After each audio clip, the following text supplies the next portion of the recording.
तो students last time पे आपको एसक्यूएल कमांड्स कराई थी, create table command. Create table command में हम लर्न करते हैं कि how we can create the new tables या स्ट्रक्चर ऑफ न्यू टेबल्स। हम एक नई टेबल कैसे क्रिएट कर सकते हैं या नई टेबल का जो स्ट्रक्चर है वो कैसे बना सकते हैं। सबसे पहले हमें क्या पढ़नी होती है, डीडीएल यानी डेटा डेफिनेशन लैंग्वेज पढ़नी होती है, जिसमें हम डेटा को डिफाइन करने की मेथड्स या कमांड्स यहाँ पर एसक्यूएल में लर्न करते हैं। तो एसक्यूएल की जो क्रिएट टेबल कमांड है वो आपको मैं करा चुका, एक बार वो रिवाइज करा देता हूँ।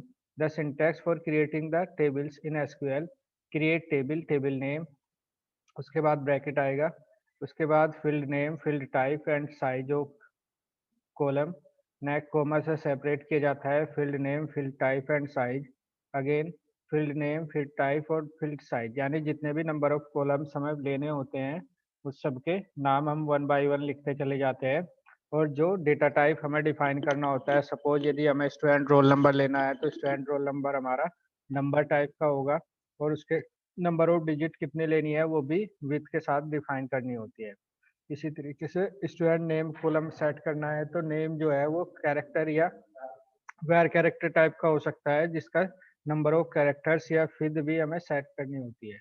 इसी तरीके से लास्ट नेम या एड्रेस या सिटी ना, contact number, pin code et extra one by one create करना होता है, और लास्ट में हम ब्रैकेट क्लोज और सेमी कोमा से अपनी क्वेरी को स्टॉप करते हैं ना। ओके, तो ये क्वेरी मैं आपको लास्ट टाइम पे बता चुका, और आप में से एक दो स्टूडेंट ने रन करके मुझे भेजी भी थी, स्क्रीनशॉट भेजा था शायद ना। तो अच्छी बात है, आज हम इसी कमांड को कंटिन्यू करते हैं। इस पे जो प्राइमरी की है और जो वैलिडेशंस है, कंस्ट्रेंट्स है, नोट नल वगैरह के, वो सब कैसे लगाते हैं वो सब बताया जा रहा है।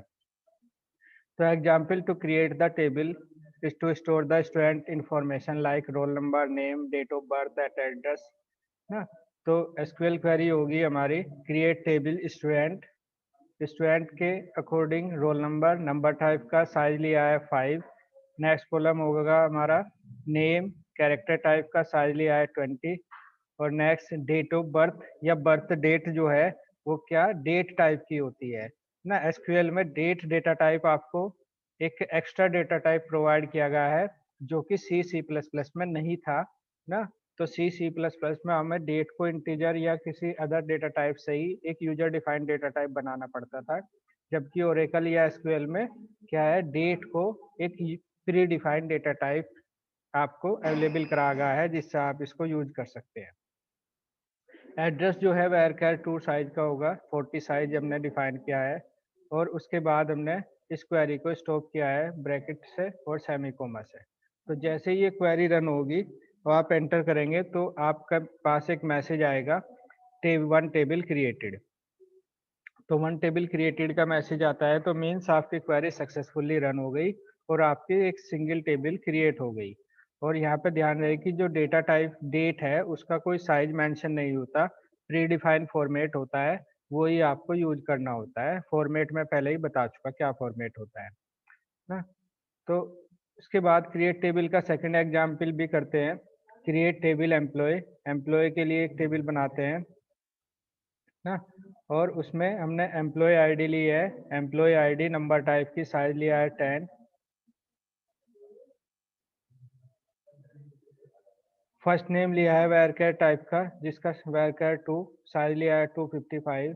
लास्ट नेम लिया है वैरकर 2 साइज का और साइज लिया है 255। सिमिलर ईमेल एड्रेस या ईमेल वैरकर 2 टाइप लिया है और 255 साइज सबका सेम ले लिया है, कोई बात नहीं।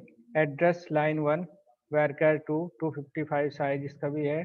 सिटी वैरकर 2, और क्वेरी को यहाँ पे कंप्लीट किया। तो जैसे ही ये क्वेरी कंप्लीट होगी तो वन टेबल क्रिएटेड का मैसेज आ जाएगा, तो मीन्स आपकी क्वेरी जो है सक्सेसफुली रन हो गई और वो एक सिंगल टेबल हमारी एम्प्लॉय की क्रिएट हो गई। तो उसके बाद जैसे कि मैं बता रहा था, इस क्वेरी को हम कंटिन्यू करते हैं कंस्ट्रेंट्स के साथ। यानी यदि हमें एम्प्लॉय आईडी या रोल नंबर को प्राइमरी की बनाना है या नेम को हमें नोट नल बनाना है या कोई वैलिड डेटा टाइप इस तरीके से बनाना है कि जिसमें हम केवल लिमिटेड वैल्यू ही स्टोर कर सकते हैं। जैसे हमारा एक कॉलम बन सकता है जेंडर, और जेंडर में केवल 2 ही कैटेगरी आती है या 2 ही वैल्यू आती है, मेल या फीमेल, है ना? या डिवीजन का कॉलम बनाया जा सकता है जिसमें केवल 3 वैल्यू आती है, फर्स्ट, सेकंड, थर्ड। तो उससे क्या बेनिफिट होता है कि हम उन्हीं वैल्यू में से सेलेक्ट कर लेते हैं जो वैल्यू हमने पहले से डिफाइन की गई है। इससे जो डेटा की कंसिस्टेंसी है वो बनी हुई रहती है, यानी कोई अदर वैल्यू यूजर टाइप नहीं कर पाता और एक कॉमन फॉर्मेट में ही वैल्यू स्टोर होती है डेटाबेस में। तो कुछ कंस्ट्रेंट्स पढ़ लेते हैं। Constraint are the rules to control the data in column. Column constraint common constraint includes the primary key, not, null and check. 3 तरह के कंस्ट्रेंट हम यहाँ पे पढ़ते हैं। प्राइमरी की मैं बता चुका क्या होती है, नोट, नल भी बता चुका और चेक भी बता रहा हूँ।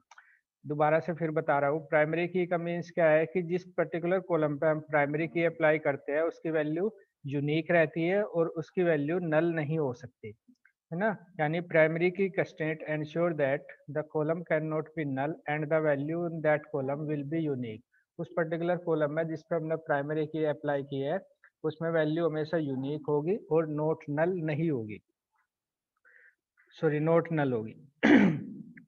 नेक्स्ट क्या है, not null means not null constraint ensure that user always type the data for that column, कि उस कॉलम में यूजर हमेशा डेटा को टाइप करता है ना, कोई भी ब्लैक कॉलम, ब्लैक वैल्यू उसमें एक्सेप्टेबल नहीं होती।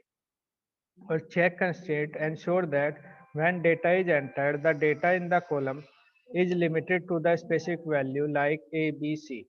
यदि चेक कंस्ट्रेंट अप्लाई किया जाता है तो उस पर्टिकुलर कॉलम में जिसमें चेक अप्लाई किया गया है कुछ लिमिटेड वैल्यू या स्पेसिफाइड वैल्यू ही एक्सेप्टेबल होती है, कोई अदर वैल्यू उसमें एक्सेप्टेबल नहीं होती। जैसे कि मैंने बताया डिवीजन का कॉलम है, जेंडर का कॉलम है, तो उसमें हम सपोज जेंडर वाले के कॉलम में हम मेल फीमेल ही कैटेगरी मेंशन करते हैं, या डिवीजन के कॉलम में फर्स्ट सेकंड थर्ड ही मेंशन की जाती है, इसके अलावा कोई और वैल्यू एक्सेप्टेबल नहीं होती। तो इस तरीके से ये कंस्ट्रेंट प्राइमरी की, नोट, नल और चेक यदि हमें अप्लाई करना है तो हम क्रिएट कमांड के साथ ही इनको यूज कर सकते हैं। तो समझते हैं कैसे। Create table with the constraints, constraints हमने लगाए हैं।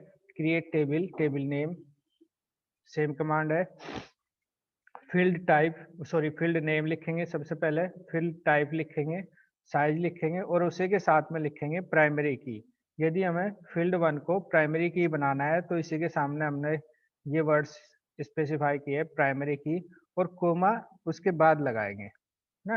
नेक्स्ट कॉलम हमने बनाया field name 2, field type and field size, और साइज के बाद हमने इसको स्पेसिफाई किया है नोट नल।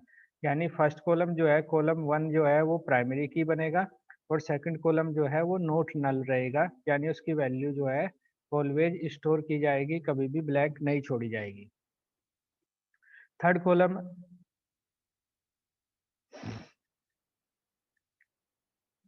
कॉलम लिया है field name, field type and size, इसमें कोई कंस्ट्रेंट अप्लाई नहीं किया। सिमिलर नेक्स्ट कंस्ट्रेंट अप्लाई किया है check, field name in A B C, यानी जो वैल्यू हम स्पेसिफाई कर रहे हैं चेक में, और चेक का जो ब्रैकेट है पहले स्पेसिफाई किया है इसकी वैल्यू से और फिर चेक अप्लाई किया क्लोज और देन दिस। तो इस तरीके से ये डिफरेंट टाइप के ब्रैकेट्स हमने अप्लाई किए हैं ना। तो यहाँ पे जो टेबल क्रिएट होगी उसमें फर्स्ट कॉलम प्राइमरी की बनता है, सेकंड कॉलम नोटनल बनता है और थर्ड कॉलम की जो वैल्यू है वो चेक के अकॉर्डिंग होती है। यानी थर्ड कॉलम में जो वैल्यू आएगी वो ए, बी या सी में से कोई एक वैल्यू ही स्टोर होगी, इसके अलावा कोई अदर वैल्यू स्टोर नहीं होती। एग्जाम्पल समझिए। सबसे पहले टेबल क्रिएट किया है, create table customer, customer table बनाई है और कस्टमर टेबल में कस्टमर नंबर जो है नंबर टाइप का लिया है, साइज 4 लिया है और उसको बनाया है प्राइमरी की। यानी कस्टमर नंबर कैसा होगा, प्राइमरी की होगा, यानी उसकी वैल्यू डुप्लीकेट नहीं होगी और नल भी नहीं होगी ना, ब्लैक नहीं छोड़ सकते और डुप्लीकेट वैल्यू एक्सेप्ट नहीं होती। फर्स्ट नेम लिया है वेरकैट टाइप का और 20 साइज और इसको डिफाइन किया है नोट नल। एक्चुअली जो फर्स्ट नेम होता है वो सभी स्टूडेंट का होता है या कस्टमर का होता है, तो नेम के कॉलम को हम ब्लैक नहीं छोड़ सकते, नेम तो जरूर फीड करना होगा ना, नेम तो किसी भी कस्टमर का होता ही है, तो इसलिए उसकी वैल्यू ब्लैक नहीं होती। हो सकता है किसी स्टूडेंट का या कस्टमर का लास्ट नेम ना हो तो लास्ट नेम पे कोई वैलिडेशन नहीं लगाई, लास्ट नेम varchar 2 और 20। लेकिन फर्स्ट नेम पे एक वैलिडेशन लगाई है जो नोट नल है, मीन्स इसकी वैल्यू स्टोर करनी ही होती है हमें। तो स्टूडेंट्स एड्रेस जो है, एड्रेस varchar 2 का 30 साइज हो सकता है, किसी कस्टमर का एड्रेस हमें अभी ना पता हो तो इसलिए एड्रेस पे भी कोई वैलिडेशन नहीं लगाई ना, तो एड्रेस को भी ब्लैंक छोड़ सकते हैं, लास्ट नेम को भी ब्लैंक छोड़ सकते हैं। डुप्लीकेट भी हो सकता है, एक ही कस्टमर के एड्रेस सेम हो सकते हैं कई कस्टमर के एड्रेस। सिटी varchar 2, सिटी पे भी कोई वैलिडेशन नहीं अप्लाई की। बर्थ डेट, डेट टाइप की फीड की है ना, और स्टेटस varchar और 1 साइज लिया है। अब स्टेटस जो है, स्टेटस पे हमने एक चेक अप्लाई किया है, चेक ऑन स्टेटस।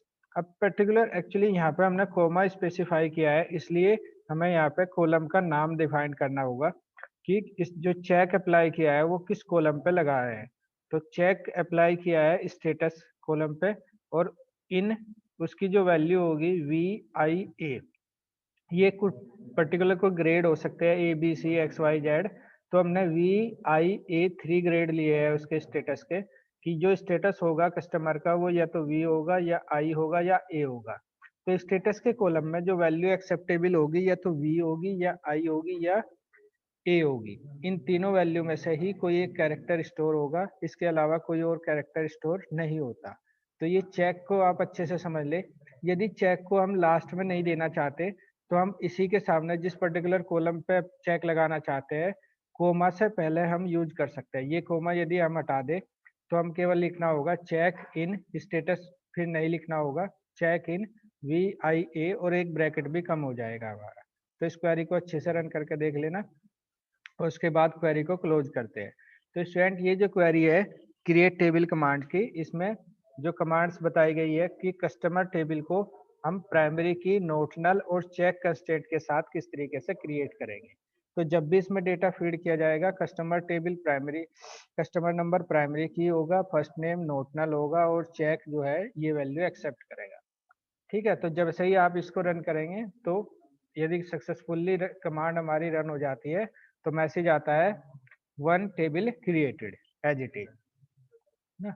तो प्राइमरी की ऑन मल्टीपल कॉलम्स, जैसे कि मैं बता चुका हूं पहले भी कि यदि किसी पर्टिकुलर कॉलम पे हम प्राइमरी की नहीं लगा सकते, जैसे यदि किसी पर्टिकुलर कॉलम टेबल में कोई भी कॉलम इस टाइप का नहीं है जो सिंगल कॉलम प्राइमरी की बन जाए, जैसे यदि हमारी कस्टमर नंबर भी डुप्लीकेट है ना, तो हमें कुछ कॉलम्स को एक साथ कंबाइन करना होता है, यानी प्राइमरी की बनाने के लिए हमें कम कुछ मल्टीपल कॉलम्स एक साथ लेने होते हैं। तो इस तरह की जो है वो कंपोजिट की भी कहलाती है, लेकिन हमें यहाँ पे उसको बनाना है प्राइमरी की। यानी कंपोजिट की को प्राइमरी की यदि हम बनाना चाहते हैं तो हम उसको कैसे बनाएंगे ये समझ लेते हैं। Primary key constraint on the multiple columns and to allow naming the primary key constraint, यानी मल्टीपल कॉलम पे हमें प्राइमरी की बनानी है और उस प्राइमरी की को एक नाम भी देना है, कि जब भी हम उस की को डिफाइन करें तो उसका एक नाम डिफाइन कर देते हैं यहाँ। तो कैसे करते हैं, create table employee table create की है और उसमें एम्प्लॉय आईडी नोटनल लिया है। देखें नोटनल लिया है एम्प्लॉय आईडी की, प्राइमरी की नहीं लिया है ना। तो इस चीज को नोट कर ले, क्योंकि यहाँ पे एम्प्लॉय आईडी नोटनल तो है, यानी वैल्यू तो स्टोर हो सकती है लेकिन डुप्लीकेट हो सकती है आईडी। तो जब डुप्लीकेट हो सकती है तो वो प्राइमरी की नहीं बनेगा ना। फर्स्ट नेम varchar 2 या varchar 25, फर्स्ट नेम भी नोटनल लिया है, यानी इसकी वैल्यू भी जो है स्पेसिफाई करनी होती है, लेकिन डुप्लीकेट हो सकती है ये भी ना। तो दोनों कॉलम में से कोई भी कॉलम हमारा जो है वो प्राइमरी की बनने के काबिल या योग्य नहीं है, इसलिए लास्ट नेम लिया है इस तरीके से। सिटी लिया है varchar 25, और जो कंस्ट्रेंट हमने बनाया है कंस्ट्रेंट लिखेंगे नीचे, और प्राइमरी की का ये नाम लिखा हमने PK ऑन प्राइमरी की ना, इस तरीके से अंडरस्कोर, क्योंकि ब्लैंक स्पेस नहीं ले सकते किसी भी आइडेंटिफायर या नेम के लिए। तो PK ऑन प्राइमरी की ये नाम लिया है इस प्राइमरी की का, और कंस्ट्रेंट बनाया है प्राइमरी की। अब प्राइमरी की में कितने कॉलम हम लेना चाहते हैं वे सब कॉलम यहाँ पे मेंशन करते हैं। प्राइमरी की में हमने कॉलम लिया है एम्प्लॉय आईडी जो नोटनल है, और फर्स्ट नेम। जो प्राइमरी की के कॉलम्स होंगे वो नोटनल तो जरूर होंगे, क्योंकि उनकी वैल्यू तो स्टोर जरूर करनी पड़ेगी तभी वो प्राइमरी की बनेंगे। इसलिए नोट नल पहले ही डिफाइन कर दिए और यहाँ पे इनको कंबाइन करके प्राइमरी की बना दिया। तो यहाँ पे जो प्राइमरी की का काम करते हैं वो employee ID plus first name मिलकर करते हैं। कोई भी सिंगल कॉलम प्राइमरी की नहीं बन पा रहा, इसलिए यहाँ पे कंबाइंड प्राइमरी की या multiple columns as a primary key use किए हैं ना। तो इस क्वेरी को कंप्लीट करते हैं। तो इस तरीके से ये जो क्वेरी बनेगी, इस क्वेरी में हमने क्या सीखा कि हम मल्टीपल कॉलम को यानी एक से ज्यादा कॉलम को प्राइमरी की कैसे बनाएंगे ना। तो इस तरीके से इस क्वेरी को भी आप अच्छे से सीखे और प्रैक्टिकल करके देखें। तब आपको जैसे ही प्रैक्टिकल करेंगे, रन करेंगे, तो मैसेज आएगा वन टेबल क्रिएटेड, यदि कोई एरर नहीं है। और यदि एरर है तो डायग्नोस्टिक मैसेज आ जाता है और मैसेज पढ़ के आप एरर को चेक कर सकते हैं। वैसे एरर आने की पॉसिबिलिटी कम रहती है क्योंकि ये जो है केस सेंसिटिव लैंग्वेज नहीं है, तो स्पेलिंग थोड़ा सा स्पेलिंग वगैरह का ध्यान रखना है, लेकिन केस का कोई यहाँ पे ध्यान ज्यादा नहीं रखना होता है ना। तो क्रिएट टेबल कमांड आपने अच्छे से सीखी और तीनों तरीके से मैंने क्रिएट टेबल कमांड बता दी ना कि प्राइमरी की नोटनल और कंस्ट्रेंट कैसे अप्लाई करते हैं, डबल कॉलम पे मल्टी प्राइमरी की कैसे बनाते हैं और एक नॉर्मल क्रिएट टेबल कमांड कैसे रन करते हैं। एग्जाम्पल के साथ समझा दिया।